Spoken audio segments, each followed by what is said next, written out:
The D.B. Cooper, Pacific Northwest, 1971. The rain was relentless that night, the 24th of November, 1971, as it battered the tarmac of Portland International Airport.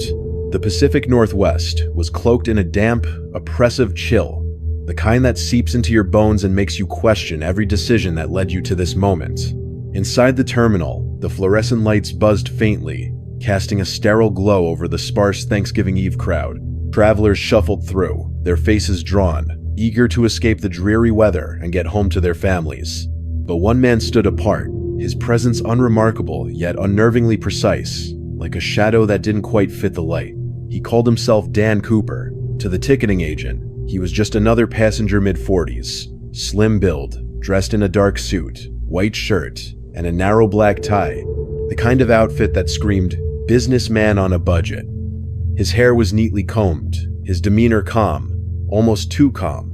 As he handed over cash for a one-way ticket on Northwest Orient Airlines Flight 305, bound for Seattle, the agent barely looked up, scribbling down the name Dan Cooper without a second thought. No one could have known that this man, with his cheap sunglasses and unassuming briefcase, was about to orchestrate one of the most audacious crimes in American history, a crime that would leave the FBI grasping at ghosts for decades. Cooper boarded the Boeing 727-100, a workhorse of the skies with its 3 engines and T-shaped tail. The plane was half empty, carrying just 36 passengers and 6 crew members. He took seat 18C in the rear, settling into the worn upholstery with a view of the aisle and the back exit ramp, a detail that, in hindsight, was no coincidence. The stewardess, Florence Schaffner, noticed him immediately, not because he was striking, but because he wasn't. He blended in perfectly, a chameleon in a polyester suit. He ordered a bourbon and soda, paid with a crisp bill, and tipped her with a polite nod. But there was something in his eyes, a glint of calculation, like a predator sizing up its prey. As the plane taxied to the runway, the rain lashed harder against the fuselage, and the wind howled through the cracks in the aging aircraft. The 727 shuddered as it lifted off at 2:50 p.m., climbing into a sky so dark it seemed to swallow the world below. Cooper sipped his drink, his fingers drumming lightly on the armrest, his gaze fixed on the window where the lights of Portland vanished into the storm. The other passengers were oblivious, lost in their newspapers, or dozing off to the hum of the engines. But Cooper was wide awake, his mind racing through a plan so meticulous, so brazen, it defied comprehension. Somewhere over the Cascades, with the plane cruising at 10,000 feet, he made his move. He leaned toward Florence Schaffner as she passed by, his voice low, almost a whisper, but laced with an icy authority. "Miss," he said, handing her a folded note. She took it, assuming it was just another passenger's clumsy flirtation, and slipped it into her pocket without reading it. Cooper's eyes narrowed, and he leaned closer, his tone sharpening. "You'd better read that. I have a bomb." The words hit her like a slap. Her heart lurched as she fumbled for the note, her hands trembling. Unfolding it, she saw the words scrawled in precise, block letters. "I have a bomb in my briefcase. I will use it if necessary. I want you to sit next to me. You are being hijacked." The world seemed to slow, the hum of the plane fading into a distant roar. She looked at Cooper, expecting panic or menace, but his face was a mask of calm, his lips curled into the faintest hint of a smile. He opened his briefcase just enough for her to glimpse red cylinders, wires, and a battery makings of a homemade explosive. Whether it was real or not, she couldn't tell, but the threat was enough to choke the air from her lungs. "Sit down," he said, patting the seat beside him.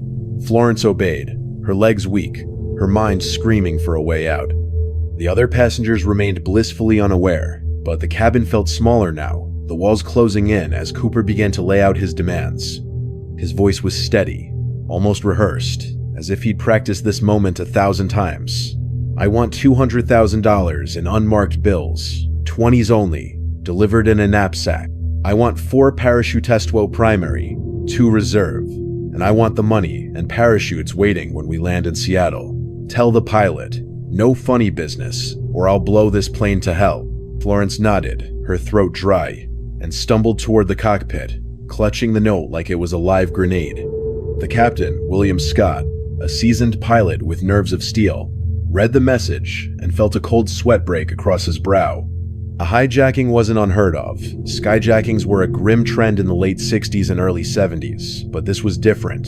This wasn't a desperate lunatic or a political zealot. This man was precise, calculated, and terrifyingly in control. Scott radioed Seattle-Tacoma Airport, relaying Cooper's demands to ground control, who patched through to the FBI. The clock was ticking, and the storm outside seemed to growl in approval. Back in the cabin, Cooper lit a cigarette, the smoke curling around him like a specter. He kept Florence close, his eyes scanning the aisle, his hand never straying far from the briefcase. The other stewardess, Tina Mucklow, joined them, her face pale but composed as she tried to keep the passengers calm. Cooper was polite, almost gentlemanly, but every word he spoke carried the weight of a guillotine. He knew the plane's layout, its rear air stair ramp, its cruising speed, its fuel range. He knew too much, and that knowledge made him untouchable. As the 727 began its descent towards Seattle, the rain-slicked runway lights glimmered faintly through the clouds. On the ground, FBI agents scrambled to meet Cooper's demands. They raided local banks for $200,000 in 20s, photographing each bill's serial number for tracking. Parachutes were sourced from a nearby skydiving school, though the agents wondered why he needed 4 did he plan to take hostages, or was it a bluff to throw them off? The knapsack was stuffed with cash, the parachutes bundled beside it, and the ground crew waited, hearts pounding, for the plane to touch down. At 5:39 p.m., Flight 305 landed at SeaTac Airport, the tires screeching against the wet pavement. Cooper ordered the plane to a remote corner of the tarmac, away from prying eyes. He kept the passengers and crew in their seats, the bomb threat hanging over them like a noose. Through the window, he saw the fuel truck and the FBI's courier approaching with his ransom. He allowed Tina Mucklow to retrieve the goods, watching her every move. When she returned with the knapsack and parachutes, he inspected them with a jeweler's precision, nodding in approval. The money was there, the parachutes were functional, and for the first time, a flicker of satisfaction crossed his face. But Cooper wasn't done. He released the passengers, letting them stumble off the plane into the rain, their faces etched with confusion and fear. The crew, however, stayed hostages to his next move. He gave Captain Scott new orders: fly to Mexico City, low and slow, at 10,000 feet, with the landing gear down and the flaps at 15 degrees. And most crucially, the rear air stair ramp had to remain lowered in flight. Scott protested. The plane wasn't designed for that. The drag would burn fuel too fast. Cooper didn't blink. "Do it," he said, his voice like a blade, "or we all die." As the 727 refueled and prepared for takeoff, Cooper strapped on a parachute, his movements deliberate, almost ritualistic. Tina Mucklow watched him, her stomach twisting. He seemed to know exactly what he was doing, as if he trained for this moment. The FBI, watching from a distance, debated storming the plane, but the risk was too high. Cooper held all the cards, and he knew it. At 7:40 p.m., the plane roared back into the sky, climbing into the stormy night. Cooper sent Tina to the cockpit with the rest of the crew, ordering her to close the curtain behind her. Alone in the cabin, he opened the rear air stair, the wind howling through the gap, the freezing air clawing at his suit. Below, the rugged wilderness of southern Washington stretched out, a black sea of trees and rivers shrouded in fog. He tied the knapsack of cash to his waist, checked his parachute one last time, and stepped to the edge of the ramp. The FBI would later calculate the moment he jumped around 8:13 p.m., somewhere near the Lewis River, 25 miles north of Portland. The plane lurched slightly, a pressure bump recorded by the instruments, and then nothing. When Tina ventured back into the cabin an hour later, Cooper was gone. The ramp was open, the night rushing in, and the man who called himself Dan Cooper had vanished into the void. The storm swallowed any trace of him.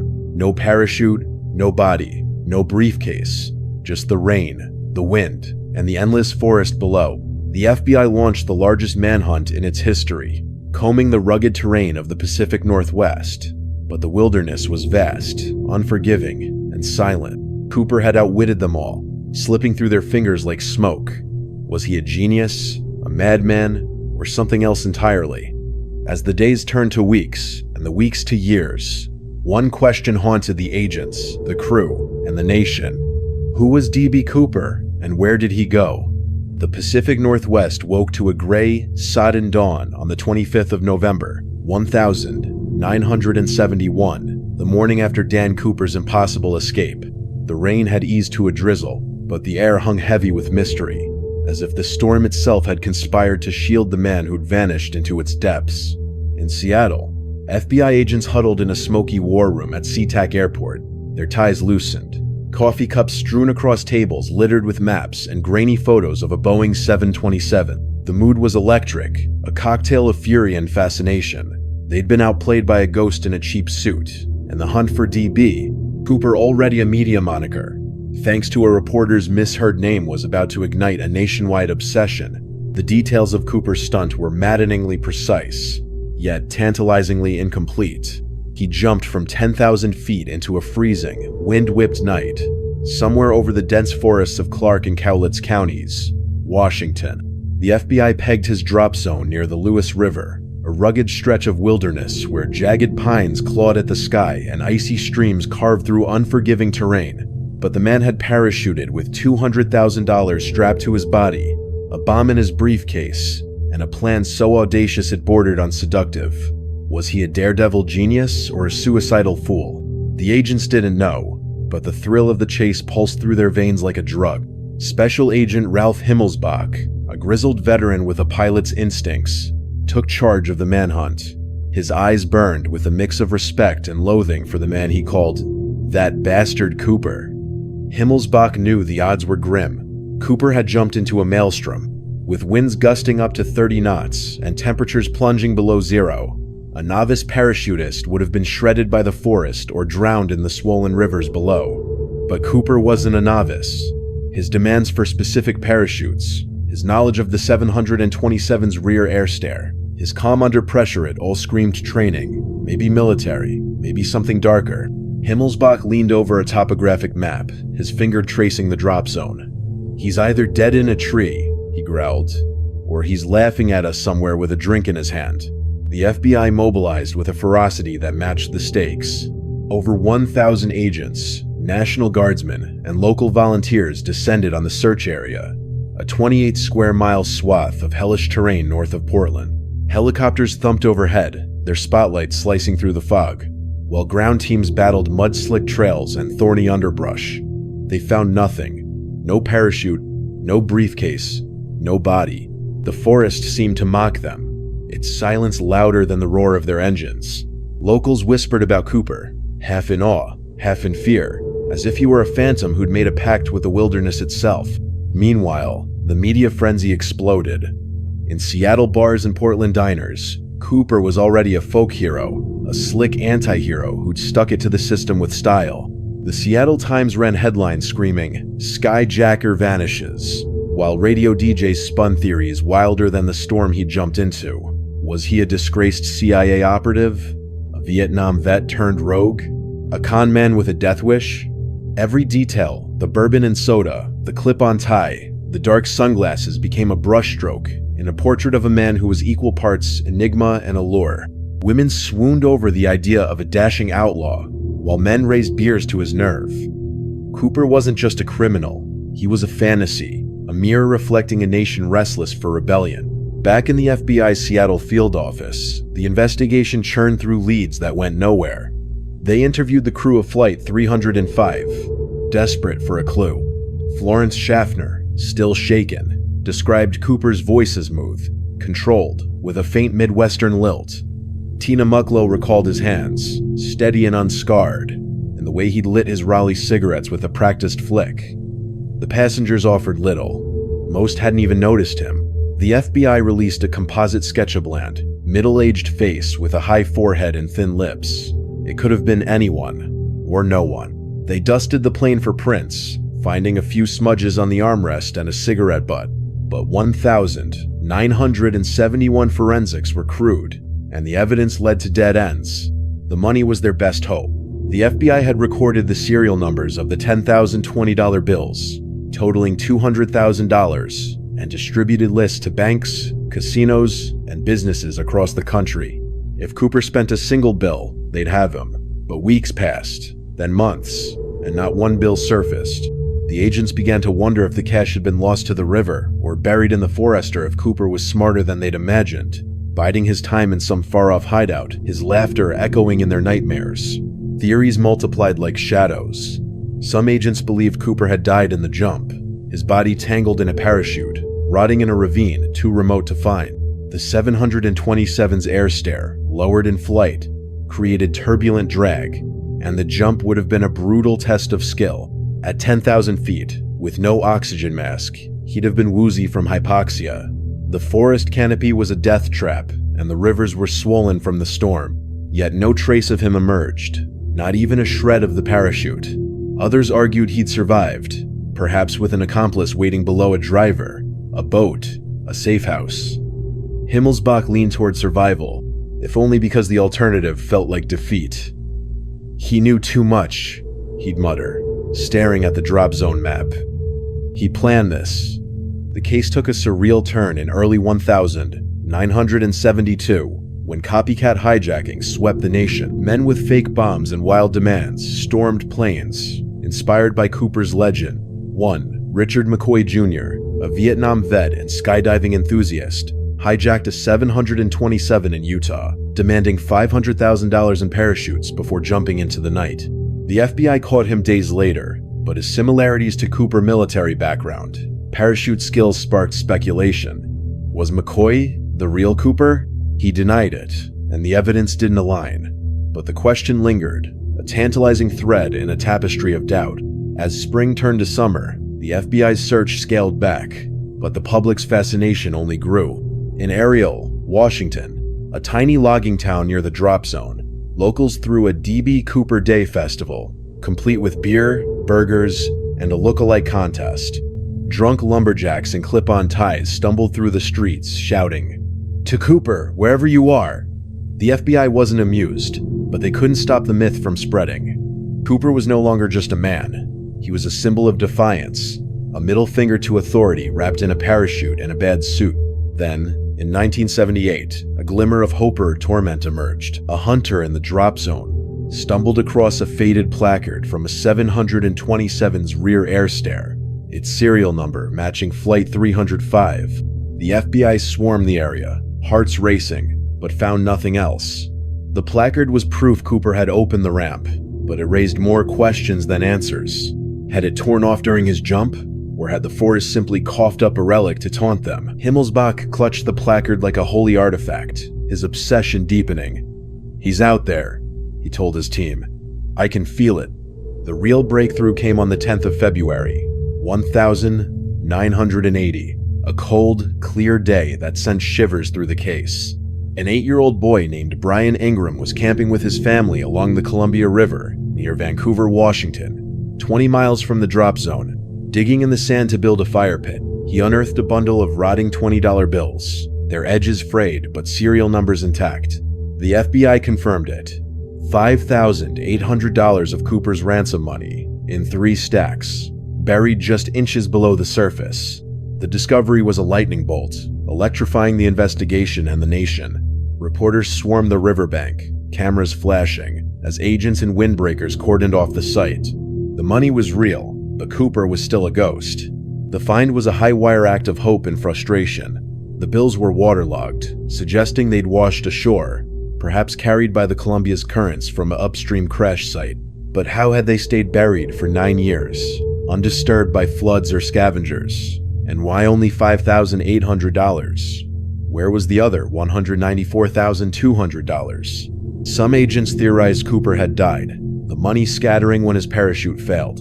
Others wondered if he'd buried it deliberately, a decoy to throw them off. Himmelsbach, now graying but no less driven, stood on the riverbank, staring at the muddy hole.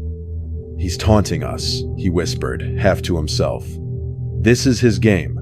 The Ingram find fueled a new wave of searches. Divers plunged into the Columbia, their lights cutting through the murky depths, while metal detectors buzzed along the banks. Volunteers combed the forests, hoping for a parachute, a briefcase, a bone. Nothing turned up. The FBI analyzed the bills, finding no fingerprints, no DNA, just the faint chemical trace of river silt. The money was a clue, but it led nowhere. A cruel tease in a case built on shadow. By 1980, Cooper's legend was cemented, a seductive riddle that refused to be solved.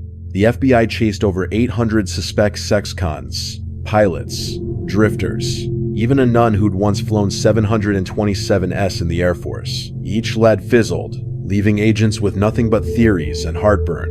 In smoky bars from Tacoma to Tucson, patrons swapped stories of spotting Cooper gas station attendant in Reno, a gambler in Vegas, a hermit in the Oregon woods. The FBI sifted through thousands of tips, each one a dead end, yet each one stoking the fire of curiosity. Cooper was everywhere and nowhere, a phantom who'd seduced a nation with his nerve and vanished with a wing. As the decade turned, the case grew colder, but its allure never faded. Himmelsbach retired, his office walls plastered with maps and sketches, his dreams haunted by a man he'd never catch. The FBI kept the file open, a stubborn nod to their wounded pride. In Ariel, the DB, Cooper Festival grew bigger, a carnival of beer and bravado where locals toasted the outlaw who'd outsmarted the feds. And somewhere, perhaps in a beachside bar or a mountain cabin, a man with a faint Midwestern lilt might have raised a glass, his lips curling into a smile as he watched the world chase his shadow. The 1980s draped the D.B. Cooper case in a haze of intrigue and nostalgia, like a Polaroid fading in the sun. By now, the hijacker was no mere fugitive, but a cultural phantom, his name whispered in dive bars and scrawled on bathroom stalls from Spokane to San Francisco.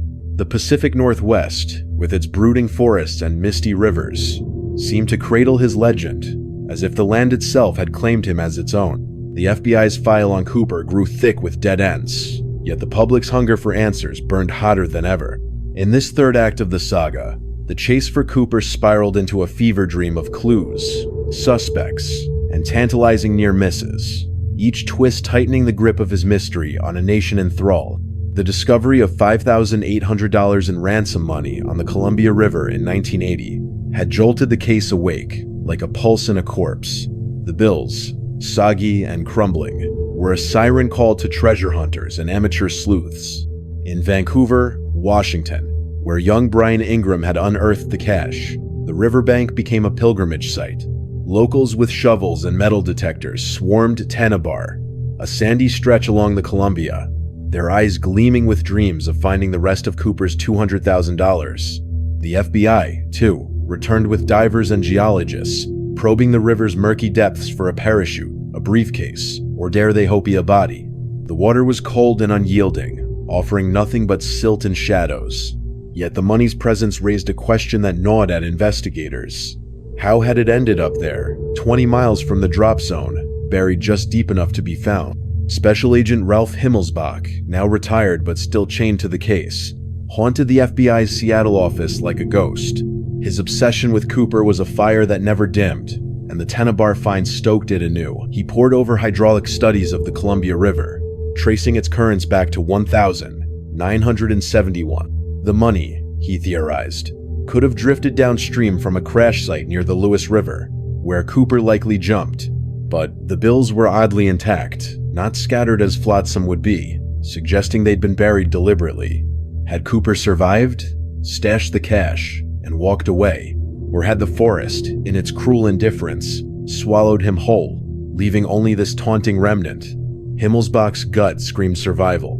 "He's out there," he told anyone who'd listen, his voice rough with conviction. "He's watching us chase our tails." The public, meanwhile, was drunk on Cooper's myth. In Ariel, Washington, the annual D.B. Cooper Days Festival swelled into a raucous carnival, drawing thousands to the tiny logging town. Bearded bikers and college kids in bell-bottoms toasted Cooper's nerve with cheap beer, while a local band wailed folk songs about the Skyjacker King. The tavern, adorned with parachutes and fake $20 bills, hosted a look-alike contest where contestants mimicked Cooper's slick hair and clip-on tie, their swagger fueled by whiskey and bravado. A woman in a stewardess costume, her lipstick bold, flirted with the crowd, whispering, "Who's got the bomb tonight?" The air crackled with a strange, seductive energy. Cooper wasn't just a criminal, he was a fantasy, a rogue who'd seduced a nation with his daring and vanished with a lover's tease. The FBI, less charmed, sifted through a parade of suspects, each one a fleeting spark in the dark. One was Dwayne Weber, a a career criminal from Florida who, on his deathbed in 1995, reportedly confessed to his wife, Joe, "I'm Dan Cooper." Joe, a sharp-eyed woman with a smoker's rasp, dug into his past, uncovering a rap sheet and a mysterious stint in the Army near Fort Lewis, Washington, close to the drop zone. She found an old plane ticket stub from 1971 in a bank bag eerily similar to the one used for the ransom. The FBI tested Weber's DNA against a cigarette butt from Flight 305, but the results were inconclusive, and Joe's story, though compelling, lacked the hard proof to close the case. Still, her tale fanned the flames, her voice trembling with the thrill of maybe knowing the truth. Another suspect, Kenneth Christensen, emerged in 2003 when his brother, Lyle, tipped off a private investigator. Christensen, a former Northwest Orient flight attendant and paratrooper, had the skills and the look slim, balding, with a taste for bourbon and Raleigh cigarettes. After the hijacking, he bought a house in cash and lived quietly in Bonnie Lake, Washington, until his death in 1994. Lyle swore Ken had hinted at a secret, once joking, "If I ever pull a stunt, it'll be a big one." The FBI dismissed. Christensen's face didn't match the sketch, and his finances didn't align, but the story captivated amateur detectives who saw in him the ghost of Cooper's charm. The case's high-water mark came in 2007, when a new lead sent pulses racing. A Seattle private investigator, Tom Kay, assembled a citizen sleuth team to re-examine the Tenebar money. Using electron microscopes, they found microscopic traces of silver and bismuth on the bill's industrial metals, not typically found in river mud. The discovery suggested the cash had been stored somewhere industrial, perhaps a factory or a scrapyard, before washing up. Kay's team also studied the bill's rubber bands, brittle but intact, indicating they'd been buried no earlier than 1974, 3 years after the jump. The findings were a bombshell. Cooper, or someone, had handled the money long after 1971, possibly hiding it near the Columbia. The FBI buzzed with renewed vigor, combing industrial sites along the river, but the trail went cold. The metals, a cryptic clue with no lock to fit. The tension peaked in 2011 when a woman named Marla Cuperno, relation to Dan, stepped forward with a story that felt like a script torn from a thriller. Marla, a soft-spoken Oklahoman, claimed her uncle, Lynn Doyle Cooper, was the hijacker. She recalled a Thanksgiving 1971 family gathering in Sisters, Oregon, where Lynn, a wiry Korean War vet, arrived battered and limping, muttering about a jump gone wrong. Marla, then a child, overheard talk of money and parachutes, and years later, connected the dots. Lynn, who died in 1999, had lived near the drop zone and loved skydiving. Marla handed the FBI a guitar strap he'd owned, hoping for DNA, but tests were inconclusive. The story electrified the media, with Marla's teary-eyed interviews painting a vivid picture of a rogue uncle who'd flirted with infamy. The FBI, cautious but intrigued, chased the lead, only to hit another wall. Lynn's life didn't fully match, and Marla's memory, though vivid, wasn't proof. Each clue Weber, Christensen, the metals, Marla's uncle built a crescendo of hope, only to crash into silence. The FBI's frustration was palpable, their agents worn thin by a case that seemed to mock them. In 2016, they officially scaled back the investigation, citing dwindling leads, though they never closed the file. The decision was a gut punch to Himmelsbach, now in his 80s, who still drove the back roads of Clark County, scanning the forests for a glint of parachute silk. "He beat us," he admitted to a reporter, his voice heavy with grudging respect. "But I'd give anything to know how." Yet Cooper's allure refused to fade. In 2017, a group of volunteer sleuths, dubbed the Cooper Vortex, uncovered a new angle. A coded letter sent to the Reno Evening Gazette days after the hijacking, signed DB Cooper. The letter, filled with cryptic numbers and taunts, hinted at military ciphers and a possible connection to Fort Bragg. Codebreakers pored over it, their excitement palpable, but the message yielded no clear answers, only more questions. Was it Cooper's final jab, or a prankster's cruel mimicry? The letter joined the case's growing pile of enigmas, each one a spark in the dark. By the 2020s, Cooper was a pop culture deity. his face on t-shirts, his story fueling podcasts and Netflix specials. In Portland, a microbrewery named a stout Skyjacker IPA, its label boasting a silhouette of a man parachuting into the night. True crime buffs flocked to online forums, swapping theories with the fervor of cultists. Some believed Cooper was living in Mexico, sipping margaritas under a false name. Others swore he died in the jump, his bones hidden in a ravine. A few even floated wild ideas: Cooper as a time traveler, a Soviet spy, a woman in disguise. Each theory was a love letter to the man who'd seduced the world with his nerve and left only whispers in his wake. The case's final twist came in 2023, when a hiker in the Gifford-Pinchot National Forest, near the drop zone, found a rusted buckle that matched a 1970s parachute harness.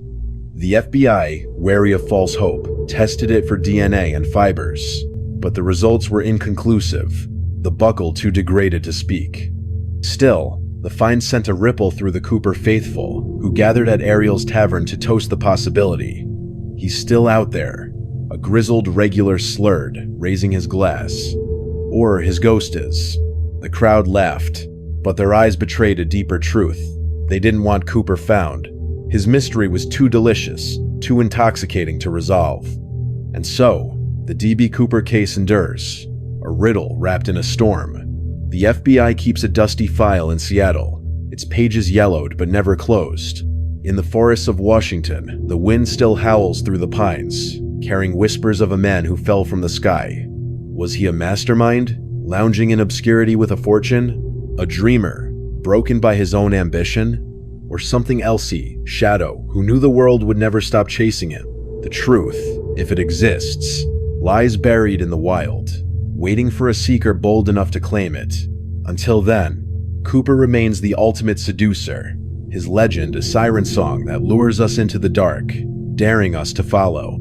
The year is 2025, and the ghost of D.B. Cooper still prowls the American psyche, a specter woven into the fabric of the Pacific Northwest's misty valleys and shadowed pines. Over half a century has passed since that stormy night in 1971, when a man in a cheap suit hijacked a Boeing 727, demanded $200,000, and parachuted into oblivion. Yet his legend burns brighter than ever, a seductive riddle that lures dreamers, detectives, and daredevils into its orbit. In this final chapter for now, the hunt for Cooper reaches a fever pitch, with tantalizing clues, heart-stopping revelations, and a conclusion that leaves the door ajar, beckoning you to follow the trail further. The wilderness whispers his name, and the mystery demands one last dance. The FBI's Seattle field office, now a sleek glass fortress, houses a relic of the past, a locked cabinet marked Norjack, the code name for the Cooper case. Inside, yellowed files bulge with witness statements, grainy photos, and a single cigarette butt, its DNA too degraded to speak. Agent Sarah Delgado, a young profiler with a knack for cold cases, inherited the file in 2023, her curiosity ignited by the man who outwitted her predecessors. Unlike Ralph Himmelsbach, whose obsession was a slow-burning fire, Delgado's is a sparkler bright, relentless, and hungry for answers. She pores over the Tenebar money find, the parachute buckle, the cryptic letter, her mind racing with possibilities. He's not just a hijacker, she tells her partner, Agent Mike Callahan, over late-night coffee. He's a magician, and I'm going to find his trapdoor. The case, long dormant, stirs anew with a discovery that sends shockwaves through the Cooper faithful. In March 2025, a logger in the Gifford-Pinchot National Forest, 30 miles from the drop zone, uncovers a rusted metal case half buried under a fallen cedar. The case, dented but intact, bears the faint outline of a 1970s briefcase. The logger, a grizzled local named Hank Grayson, calls the sheriff, who alerts the FBI. Delgado and Callahan race to the scene, their boots sinking into the damp earth as helicopters buzz overhead. The forest is a cathedral of silence, its towering pines guarding secrets older than time. When Delgado pries open the case, her breath catches. Inside is a single red cylinder, wired to a cracked battery, a chilling echo of Cooper's bomb threat. No money, no parachute, but the artifact is a scream from the past, proof that Cooper has plantouched this ground. The find electrifies the nation. CNN runs a ticker, DB Cooper relic unearthed, while X buzzes with theories from he's alive to it's a plant. Delgado's team tests the cylinder for fingerprints, finding none, but traces of industrial grease suggest it was stored somewhere mechanical before being buried. The FBI combs the forest, their metal detectors humming, but the wilderness yields nothing more. Delgado, undeterred, digs into the case's history, interviewing aging witnesses. Tina Mucklow, now in her 70s and living quietly in Tacoma, meets Delgado at a diner, her eyes distant but sharp. "He wasn't scared," Tina whispers, stirring her tea. "He was alive, like he was born for that moment." Her words haunt Delgado, painting Cooper as a man who thrived on the edge, his pulse quickening with every risk.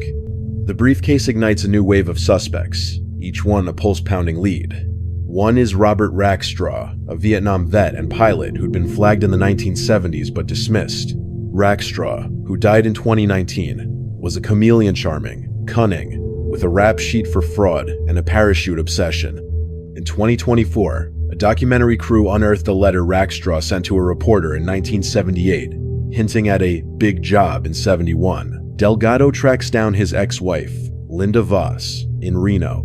Linda, a chain-smoking retiree with a gambler's grin, recalls Rackstraw's late-night whispers about beating the feds. She hands Delgado a photo of him in a dark suit, his smirk eerily Cooper-esque. DNA from Rackstraw's old belongings is tested against the cigarette butt, but the results are maddeningly inconclusive. Still, the letter and photo fuel speculation, with ex-users crowning Rackstraw the real Cooper in viral threads. Another lead emerges from a tip on a true crime podcast, Chasing Cooper, hosted by a Seattle journalist named Emma Riley. A listener, claiming to be a retired CIA analyst, sends Riley a grainy 1,972 photo of a man at a Portland bar, holding a bourbon and wearing a clip-on tie. The man's face matches the FBI's sketch, and the photo's timestamp 6 months after the hijacking suggests Cooper survived. Riley, a fiery redhead with a knack for drama, shares the photo on her show, sparking a frenzy. Delgado traces the bar, now a hipster brewery, and interviews the owner, who recalls rumors of a quiet guy who tipped big and vanished. The photo is too blurry for facial recognition, but Delgado's gut screams it's him. She pins it to her office wall, next to the sketch, her heart racing with the thrill of being close to the truth.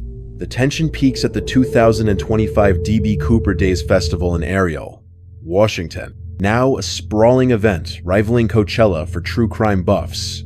Thousands flood the tiny town, their campers clogging the roads, their voices rising in a chorus of theories. A reenactment of the hijacking, complete with a mock 727 air stare, draws gasps and cheers.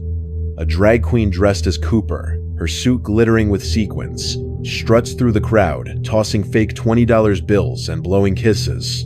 Delgado attends incognito, her FBI badge tucked away, her eyes scanning for clues. She meets a grizzled skydiver, Jim Hopper Malone, who claims he trained with Cooper in the 60s at a Tacoma airfield. Guy called himself Dan. Hopper slurs, nursing a beer. Knew 727S like his own skin.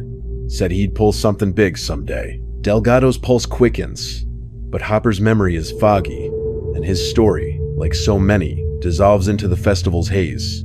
The case's climax comes in October 2025, when a hacker collective, Skyjack Sleuths, leaks a classified FBI memo from 1973. The memo, buried in the Norjack file, reveals a suppressed lead, a Seattle bank teller who, in 1972, reported a man depositing $10,000 in 20s, some with serial numbers matching Cooper's ransom. The FBI investigated but dropped the lead when the man, a drifter named Carl Ellis, vanished. Delgado tracks Ellis's trail to a Spokane trailer park, where he died in 1985. His daughter, Amy, now a nurse, shares a box of his belongings, a pilot's logbook, a map of the drop zone, and a faded photo of Ellis with a man who looks chillingly like the barfly from Riley's podcast. Delgado's hands shake as she tests the logbook for DNA, but the sample is too faint. The lead is a gut punch, another near miss in a case built on them. The resolution, if it can be called that, is a masterclass in frustration. Delgado presents her findings to the FBI brass, who commend her but refuse to reopen the case without hard proof. The briefcase, the photo, the logbook, they're tantalizing, but not enough. Callahan, ever the skeptic, pulls her aside. "You're chasing a myth, Sarah," he says, his voice soft but firm. "Cooper's probably bones by now." Delgado doesn't argue, but her eyes burn with defiance. She drives to Tenebar at dawn, the Columbia River glinting like a mirror. Standing where the money was found, she imagines Cooper a smirk, his nerve, his shadow slipping through the trees. "You're out there," she whispers, the wind carrying her words away. "And I'll find you." The D.B. Cooper case remains open, a wound that refuses to heal. In Ariel, the festival grows louder, its revelers toasting a man who might be a skeleton or a king. In Seattle, Delgado keeps the Norjack file on her desk, her fingers tracing the sketch's lines. Across America, Cooper's legend thrives in X, in dive bars, in the dreams of those who crave the unknown. Was he Rackstraw, Ellis, or someone else entirely? Did he die in the jump? Or is he sipping bourbon in a beachside shack, laughing at the world? The answers lie somewhere in the wild, waiting for a seeker bold enough to claim them. But the story doesn't end here. Whispers of a new clue, a hidden diary, a lost witness whirl in the shadows, promising to unravel Cooper's final secret. Want to know what happens next? Follow our channel for the next chapter, where the hunt for D.B. Cooper takes a twist you'll never see coming. The Skyjacker's ghost is calling. Will you answer?